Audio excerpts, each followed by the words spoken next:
Being human. Do you ever wonder what makes us who we are? Our habits, preferences, or where we came from? We are expressing ourselves in thousands of ways every day through our choices. Let's have a conversation with people who are having interesting lives. My name is Alun Walker. I'm a doctor of chiropractic and a human being. I'm so very, very fortunate to have with us a really good friend of mine, someone that I met this chiropractor 2 years ago, only 2 years ago, but we've become very good friends. We're part of a mindsets group, which has been very useful to me in the growing of my business.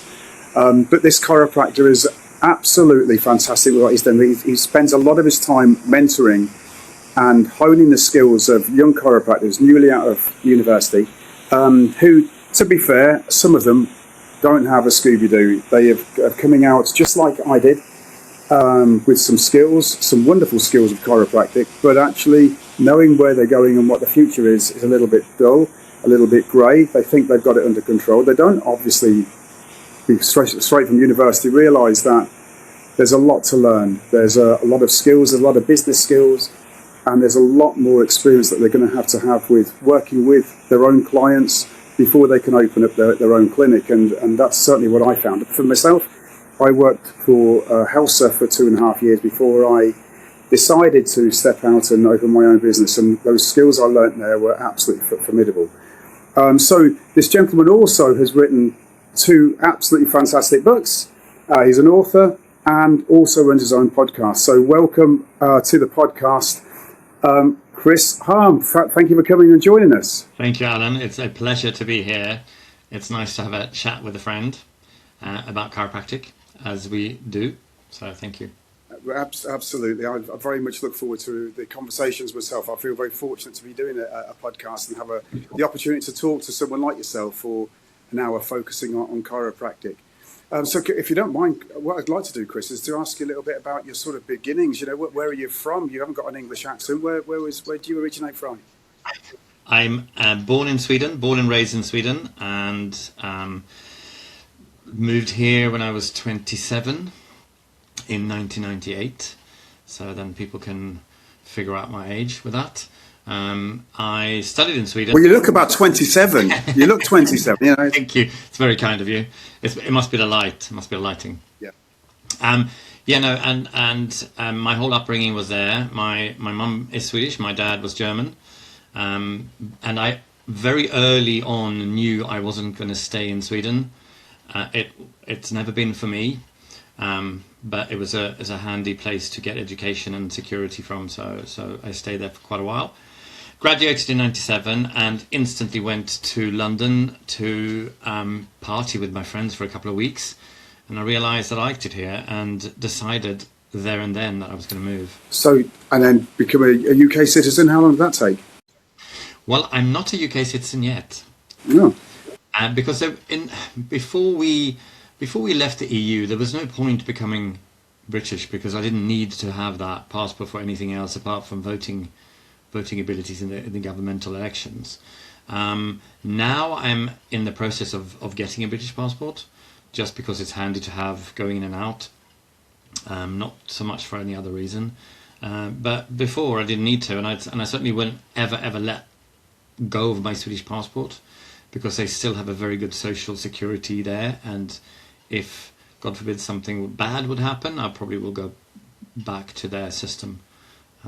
But yeah, that's not on the cards. It's also a very beautiful place. Well, strangely, we actually we didn't plan it, but we met at the airport, didn't we? At Stockholm earlier in the year, which was a very unusual thing to happen. But it was fantastic. It was great to see you there. Absolutely. And Stockholm's beautiful, Sweden's beautiful, the whole area is beautiful, and it's a place that I'll be going to time and time again. So you're looking very brown. Just briefly, where have you got the tan from? I've just come back from a 2-week holiday in South Africa, which happens to be one of my happy places on earth. Beautiful Cape Town and its surroundings, which is where I go to recharge my batteries. Yeah, I actually employ 2 South African chiropractors. I actually think, I don't know what you think to them, but I think sometimes they can be a bit mechanistic, not mine. They can be a bit mechanistic possibly, but these guys I've got working with me for this particular company are fantastic, absolutely amazing, very vitalistic. So yeah, love them to death. I think South African chiropractors are amazing. Yeah. I think the schools there, like in most European countries, are very mechanistic, so it's a bit tricky to come out and not be that, right? How did you see chiropractic for the first time? So I'm very fortunate. I knew from very early age what I wanted to do, not specifically chiropractic, but when I was 8 years old, I knew I wanted to be a physio, and I thought I was going to be a physio until I was 16. When I had my first encounter with chiropractic, I did gymnastics from age 4.5, 5, until 21. So I was always injured in some way.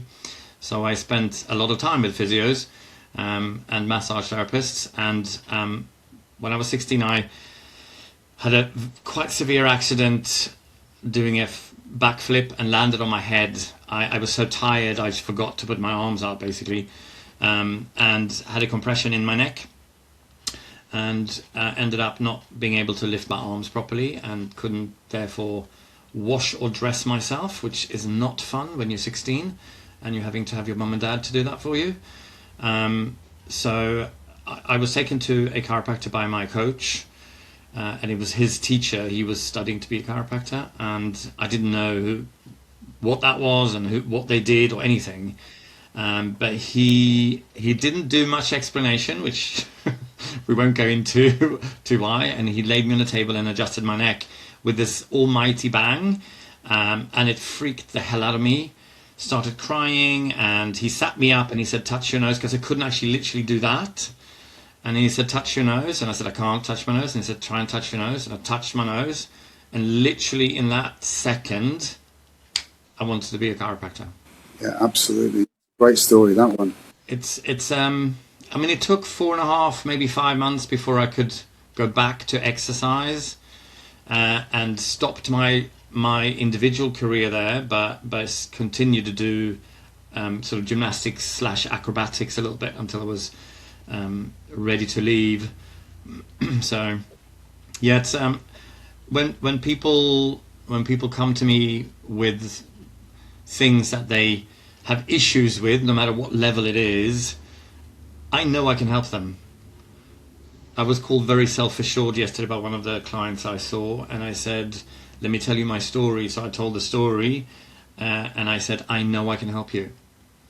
You know, and I think certainty is a very, very positive thing and an important thing for everybody, especially when you're a new chiropractor coming out.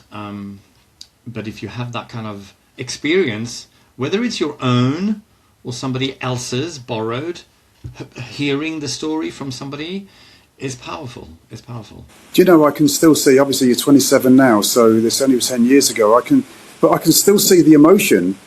Yes. That you have, that relationship you have with that chiropractic experience. I can see it. Yeah. It was, I mean, I've landed on my head so many times doing somersaults and, you know, backflips and things like that. So you're not really, it's not an unusual position for a gymnast to be in, right? But I thought I'd broken my neck, right? Because I couldn't move my arms. So, and in those days I wasn't that clued up with anatomy, apart from the fact I knew I could push my body to a very, very high limit, and there was never any questions. The coaches told you what to do, and you did it, or you got hurt. They didn't hit us, but you know, if you didn't follow their instructions, you're very likely to be injured. Hesitations, or you know, things like that. So you blindly trusted them. So you wanted to be a physio. Yes. And how did that translate? How did it sort of transfer into end up becoming a chiropractor? I have my family have a very good friend family that we met when I was 11. Their son was 11. My younger brother was 8. And we met in Italy when we were on holiday. And this father, Istvan, he is a chiropractor. He's not a chiropractor, he's a physio, but he works like a chiropractor. So my understanding of a physio was what he was doing, but he, unbeknownst to me, he had done loads of manual courses and osteopathy things and stuff. So I used to sit on the floor in his treatment rooms and watch him do what he did with his patients, while my brother and the other half brother, what we call him, Christian, used to be outside playing football. So, and I actually still see him as one of my big influences. And he is 84 years old in March this year and still practice. That's amazing, and that's hopefully what I'll be doing as well. I look probably quite close. Probably look quite close to it now. And then from there, where did you go to university? Which university did you go to? I went to university in Sweden at the Scandinavian Chiropractic College, which then was very unknown, but it was an economic choice, because I couldn't afford to go abroad to study, and I couldn't afford to spend that much money on the fees. So myself, my mum and dad, and my grandfather, who is another big hero in my life, sat down and we talked about what we could do, and I was hesitant. My mum and dad took a bank loan for me to pay for the fees, and then I worked 2 jobs, 1 night shift and 1 day job, and studied full time for 4 years. And I got some help from my grandfather, and he was the big push. He said to me, "If this is just about money, Kris, just do it. I will help and support you." And that makes me emotional just talking about it, actually. But yeah, he's a huge support from my mum and dad and my grandfather. So, if you don't mind, just segue a little bit. Your grandfather, what was his? Tell us a little bit about your grandfather. What was his background? He was a very sporty man. He was a carpenter in Sweden. He worked for a very big, famous furniture company, not IKEA, pre-IKEA. He always encouraged us to do what we wanted to do in life. He's always very supportive. He was also always cheering you on.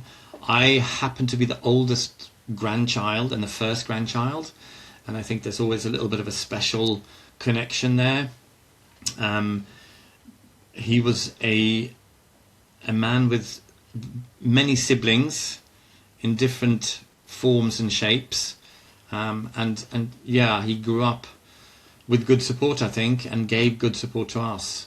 Both me and my brother absolutely adore him. I have a picture of him in my bedroom. So yeah, it's big. Yeah, during chiropractic study, there is a lot of support that you actually need from your family, financially, in every way, really. And I also received it myself, and I'm full of gratitude for the benefits of being part of my family, like you have with yours.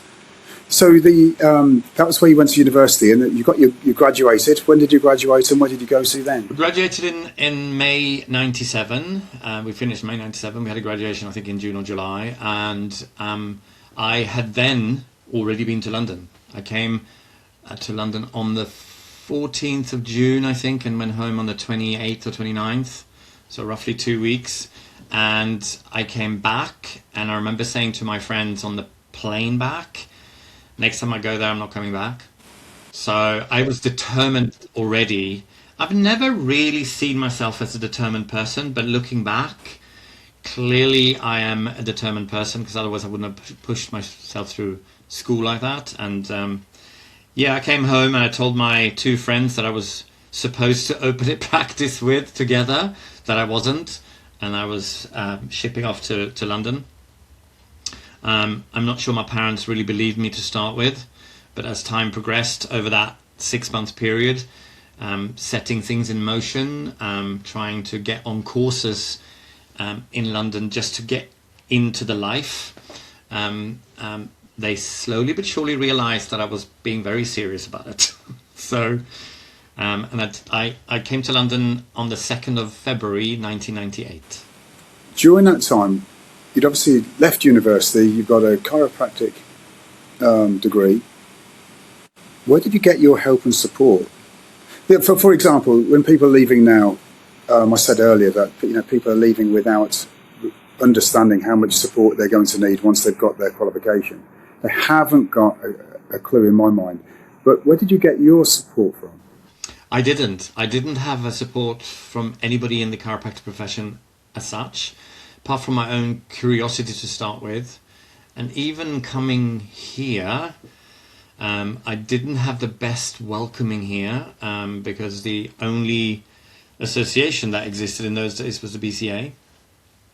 And I'm not going to mention any names, but I called them up and asked them, and I was promptly told that I wasn't welcome and I was trained in the wrong school and I didn't have anything here to do, which clearly just fueled my fire even more, right? So my then other half was in the insurance business and got me an independent insurance, and off I went. And I started off by going to friends' offices and doing I guess a mixture of massage and chiro in there, and at the same time as I was studying a marketing and an English language course here, because I thought if I'm going to do something, I might as well have a degree in Oxford English or something, and some marketing is never a bad thing to understand. So I did that for a 5 months period. Just before that finished, I got a job in a clinic in London, and started really immediately, firstly as a locum for a guy, an Australian guy, who actually taught me a lot, because I must have been like a sponge. And he'd only been a chiropractor for a few years as well, but I remember lapping up everything that he said, reading through all his files. In those days we had paper files. Most people don't understand that we had handwriting things, right? In those days. And yeah, he then, after the locum I did for him, came back for a few weeks and then decided to move back to Australia. And then I was offered his position there, and I worked in that company for nearly 5 years, in 2 different locations. So was that where you would have picked up all of those skills? Were you happy about the skills that you learned? And let me just backpedal a little bit. Without the support that you had when you newly graduated, what did you miss out on? I mean, I didn't have a clue. I did not have a clue what I was doing. I didn't have any support from the clinic owner at that time. All he said to me was, you need to go out there and get clients in or patients into the business. He didn't tell me how to do it. He didn't tell me where to go. He didn't tell me anything. So I literally walked up and down the street where the clinic was, talking to people, trying to get people through the door. And 6 days a week, I was moved from the city practice, or the London Liverpool Street city practice, to Croydon, which was in hindsight a blessing, but at that time I didn't really want to travel to Croydon from West London where I lived. That was a long journey, 6 days a week, but it turned out to be a good move, because there I had 2 older ladies in reception. In those days I called them receptionists. In today's times I would call them CAs. But they had been doing that for years, and they helped me massively. They didn't tell me how to do things, but they told me sort of where to go. I went to cafes, I put my cards out there, I chatted to people, I talked loudly to people so that somebody would ask me questions. Yeah, and eventually cut my hours down a little bit there, and started my own little thing on the side. What about philosophy, Chris? I mean, chiropractic, as we all know, we are very philosophical in how we understand health and well-being. Where did you get that from? Because you're one of the most vitalistic chiropractors I know. Oh, this is a long journey, Alan. This is a long journey. In my school, which was a copy of the Bournemouth school in those days, with some of the teachers even flying over to teach for us, there was no philosophy in that sense. We didn't really have any. I knew about the founders, I didn't know about many techniques. I didn't know that there was different techniques. I didn't really know that much at all about the philosophy in chiropractic until way into my life here in the UK, when I got in contact with some people who now have run the UCA for its entire lifetime. And they slowly but surely introduced me to different seminars and different people. And my curiosity grew and grew and grew. And I started finding my own way and asking them questions. Where do I read this and what do I read that? And YouTube was really helpful. But it wasn't really until I became a member of the UCA in, I think it's 2007. It might be 6 or 8. I don't know, somewhere around there. And the big influence to me was Melissa Sanford in that sense. She directed me where to go, and she was the one who sent me to Chiro Europe. First I thought she was a bit crazy, no offense to her, and she's not at all. And I was like, why would I go to Spain on a conference? Like, why? What's the point, right? But I soon realized that that was a very, very good thing to do, to get into the chiropractic philosophy. And I listen to so many podcasts and YouTube videos and read so many books all the time, both reading books and listening to books and listening to Blinkists on that app, that I don't... Yeah, I love it. Often I listen to something there, and then I get the big book on either, Audible or physical. I like the physical books in chiropractic. They because you can go back and you can earmark and you can, I destroy my books in that sense. Yeah. So you've sort of, it's so far, it's been a tale of struggle, Kris. From start to finish. That's how it sounds. It hasn't been easy for you. And I think that might be why you're such a good mentor to these new graduates. I wish I have no regrets in what I did, but I wish I had somebody like myself, I guess. I'm not, blowing my own trumpet like that, but somebody who would have done that to me. My dear friend Istvan, he wasn't very philosophical and isn't very philosophical. He's very mechanistic in his way of doing it, so I couldn't get anything there. But that's partly why just before the big lockdown that we've had, 5 of my clients in 2 years decided to become chiropractors. Wow. All of a sudden I was faced with, holy S, right? I need to be a bit supportive here. And I never really knew I liked teaching. I don't really think I ever thought about that even. Lockdown came, and 2 of them had started, and they were in the second year, or just started the second year, and they were all like freaking out. And I thought, okay, I need to do something about this. And during lockdown, I also, God knows how, helped some of our colleagues and friends with techie stuff. And trust me, I am not techie, but and that sort of sparked a teaching thing in me, I guess. Anyway, I started this little support group with only a very few people, and it just grew like wildfire. And I've been doing it now for coming up to 5 years in August, I think.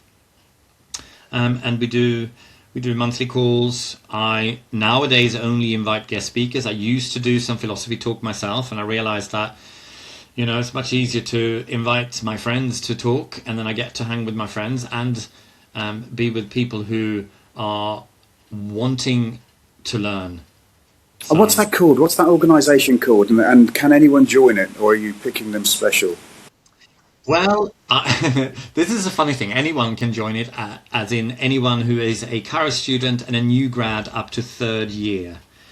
Because after that, I feel like you should be able to at least pay a little bit for your learning, if you like. saying that, there's been a massive influx of other chiropractors wanting to join, that I'm thinking about starting another parallel group, but that's for a different conversation, I think. But yeah, anybody can join. It's called Chiro Launch. It was never called anything actually, apart from Kris Support Group, but I've relaunched it last year, and it's Chiro Launch, sort of supporting the next generation of chiropractors, launching them into knowledge. It's on Instagram, and we have a private Facebook group. And the reason for why it's private is because I don't want anybody to be infecting anything in there, and I want them to feel safe in there asking questions. Brilliant. That sounds amazing. Can I ask about you've spoken for the UCA, I understand? Well, I had the massive honour of becoming Chiropractor of the Year 2022, and I'm not really sure how that happened, but I'm not very often speechless, but there is a video of me being nominated and then being told that I was the Chiropractor of the Year, and I honestly didn't know what to say, and I think I just said thank you and bowed or something. I don't know what happened there, but yeah, it's very humbling. And then I had the massive opportunity to speak on stage the year after, which I would never have said no to, of course, and decided to talk about business because it's something that we don't teach in chiropractic, and it's a real shame because loads of chiropractors think that they can just open the doors to a practice and people will flood in, and both you and I know that is not how it works, right? So I have been on a mission to learn business because I didn't have a clue about that when I came out. So it's been a long journey of lovingly learning. I've had different coaches. I have a brilliant business coach right now, from Action Coach, called Vern. He is not in the chiropractic world, and I think that's important. There's two different things. I mean, it's really the same because business is business, and I get that people want a chiropractor mentor, but a coach, I think you're running a business. No matter what the people around us say, we have to make money, right? So it has to fit into the business model, and whether you do a chiropractic clinic or you sell Apple phones, it's the same principles, exactly the same principles. And that to me is important, so that's why I decided to talk about it a little bit without scaring the hell out of people.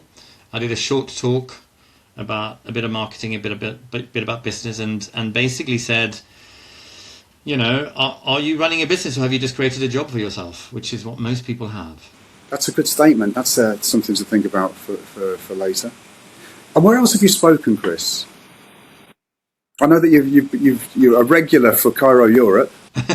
Well, I've actually ever spoken on Chiro Europe stage, but me, Donald and Lou, and a couple of other people started a little Chiro seminar group before, and I spoke to people on those, and that was sort of out of the support group, and we wanted to do something specific to support chiropractors in the UK, not exactly the same as Chiro Europe, but in the same spirit, if you like. This is Donald Francis and Louise Edwards. Yes. Yeah. So, and that was in Abingdon. Yeah. I can't remember where the first one was, but we used Abingdon a few times. We had one here in London, close to where I live, and then it sadly died out a little bit. But it's hard to keep momentum behind something like this. It's a very busy year, this one, for a start, isn't it? I mean, the 2026 seems that every chiropractor I know, they've got their diaries absolutely full with continuing education, with flying here, flying there, and I love it for that. It's a wonderful thing to be involved in, where you're involved in a business where jumping on flights and going to places and meeting people and experiencing new ways of chiropractic, and it's fantastic for me. I really enjoy it. So, Chris, do you want to talk a little bit about a couple of books that you've authored, and also I'm interested to know what it takes to gather your thoughts together and write a book, and what was your stimuli for that? I guess everybody has a little bit of a dream in the back of the head about writing a book, right? And it's quite a daunting thing before you've started. Once you decide to start, it's still a lot of work, but it's a very cleansing process. So I've got 2 different books that I've published, and one that I'm been working on for 5.5 years, 6 maybe. The one that I have written for the clinic is a very factual book. It's not any of, I mean, some of my opinions, but it's more of a statement thing. 6 easy steps to a healthier life, with the six ways of, eating well, drinking water, exercising, all of those things. That wasn't so hard once you get a structure in it. The other book I published is I say only a cookbook. It's a recipe book. I got fed up with my clients telling me that they didn't have time to cook proper food. So I thought, right, I'm going to give you a manual, and I got good help from people around me, and I just had an idea and created the idea. It took maybe 3-4 months to get that idea together. None of the pictures are taken by me, of course. I hired a professional photographer to take pictures of the food. But it's something that I'm passionate about in general. I love cooking. Food is medicine. Medicine is food. I think it's a massive, important thing in life, and people don't realize how important it is. When I get stressed, I cook. When I want to relax, I cook. I love having people around to cook for. I also love cooking for myself. So those are the 2 books that I've done so far. I've also got some notebooks and some sort of reflection books, if you like. The notebooks were I was using notebooks, and I thought I want to have a chiropractic notebook. So I have got one book from to me here. Lovely. Nature needs no help, just no interference. And it's a BJ quote, right? And it's literally just a notebook, and it has that little writing inside it. It's just to remind myself about chiropractic philosophy. There's 3 different versions of those. Gratitude book I've got with some quotes in. Again, I was using somebody else's gratitude books to write it, and I was like, why am I doing this? Why am I not doing my own ones? So I've got 2 of those, 2 different ones, and I use that every day. And I thought it would be a good thing to have some positive quotes in there from different famous people. And again, I can't say that I created all of those, but I had the idea, and I gave that to somebody who did it for me. The book that I've been writing on for a very long time with one of my very, very close friends who is an author. It's a cathartic journey. It's a nakedness from me, although it's not about me. It has my story in it, but it's my journey from being a mechanistic, medicalized person in Sweden to where I am now, and what it has taken to get me to that point, and what I've been using, as in, self-care, exercise, meditation, that kind of thing. And it will be a lot of mentioning about people who supported me and influenced me in that book. It was supposed to be out already, and it's not, because life takes you in different directions sometimes. And the other one that I'm only really started on is, once I did the first recipe book, I was like, I'm going to get my recipes that I love doing into a book, right? So I've got a whole pile of recipes that I normally do, and I just have to pick out 100. I don't know why I'm choosing 100, but my cookbook is called 33, right? So Of course, yeah. Okay, do you want to just explain for anyone, any sort of new grads that don't understand the sort of philosophy of 33? It's well, it's 33 principles in chiropractic. I can't really quote them all. I have a few favorites. I have them in my clinic on a blackboard, and we change them every month. So we go through from 1 to 33, and then we start at 1 again. And I think my most favorite one is number 6, the principle of time, that everything takes time. And it's something that I come back to all the time myself, because I'm a very impatient person. And sometimes when I start something, I want it to happen now. And then I have to go back and say, this is a process, Chris. Think about principle 6. And, and then I can sort of settle a little bit. I think it's important to understand the principles in a bigger picture. I don't think you need to know them off by heart. They're very important to me now. I didn't know how important they would be for me. Everything has a philosophy. We can't have science without having the philosophy first. So then the notion that we shouldn't be having philosophy in the chiropractic school is a lot of BS to me. They should have that, and they should embrace it with big arms, because even the medical profession has a philosophy. Yeah, absolutely. And I think one of the things I'd say to back your statement up would be looking at the actual skill of the adjustment.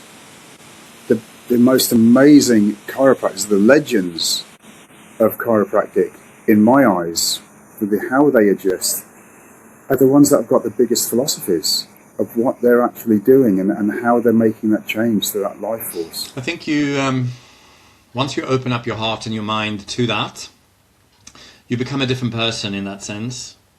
It is a much easier life in here and in here. I think, at least, that's my opinion. I mean, I just love how far advanced the founders of chiropractic were in terms of quantum physics, right? They were way ahead of everybody. One thing that's also helped me is the way that I focus on things, about the person in front of me rather than the nerve in front of me, if you like. It's a whole thing. It's a holistic viewpoint. Everything has a purpose. Everything in nature knows what to do if it's in the right environment, right? So, bodies heal when in the right place. And there's no one that can say that's not a true statement, right? Because that's what happens. Absolutely. Just to go where you were speaking about gratitude earlier on, and it sort of was almost, I was going to sort of bring out the DeMartini book on gratitude, because that's the book that I'm reading at the moment. So a little promotion there of a very, an amazing chiropractor. So anyone who hasn't heard of John F. DeMartini, it's well worthwhile checking that book out. And the other one there is, obviously most people have heard of Arno Bernier, but his book on philosophy, it's also excerpts of his life that go with that. That's an amazing book as well. But so yeah, we spoke a bit about. Don't normally speak about books on this podcast, with chiropractors, but with yourself. Those are two great ones, right? Two great ones from two great people. Is there anything you want to finish with? Anything you want to say, Chris, to finish this off? Because I direct this, suggesting to new graduates who might be fortunate enough to listen to these words that you've got on this podcast, about where they should go and how they should seek mentorship and how important it is. Mentorship is very important, because otherwise you'll be stuck trying to do the same mistakes over and over again that everybody has done. So go to somebody that you admire, or that you see that you like the way that they do things, and then ask them for help. Ask them to show you the way, right? It's not a chore for us. You know, us chiropractors are very open with what we know, and very willing to help. I don't think I've ever come across anybody who has said no when you ask for help. Don't reinvent the wheel. Like, I've got this idea, does this work? Yes or no, right? And come and ask questions. And also hanging out together. Like the power of a group where you can bounce ideas back and forth is huge, right? Massive. So if you're a student or a new grad, first, second, third year, get in contact with me. You can either contact me directly on any social media platforms. Very easy name to remember. My name is Harm, Harm. Not a great name for a chiropractor, but there you go. Or through Chiro Launch, or my website. My clinic website is centersouth.com. Just get in contact and I will direct you to the right place. If you have any questions about any mentors, I'm happy to answer questions for the people who I know. And I'm pretty good at directing people in the right direction to different people, I think, depending on what you do.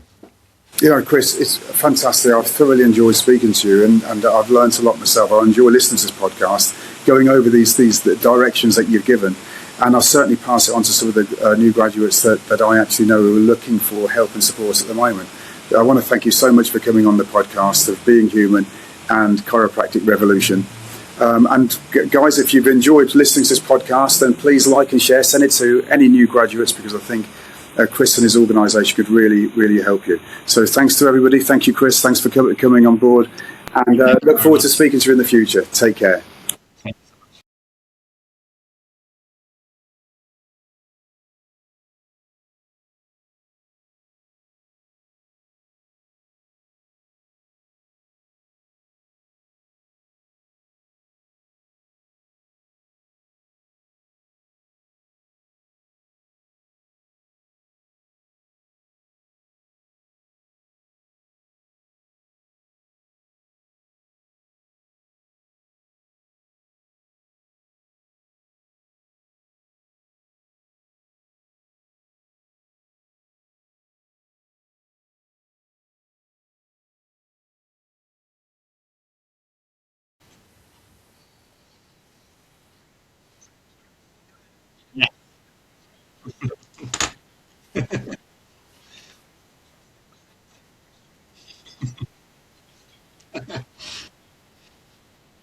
Absolutely. Yeah, it's funny when you start writing about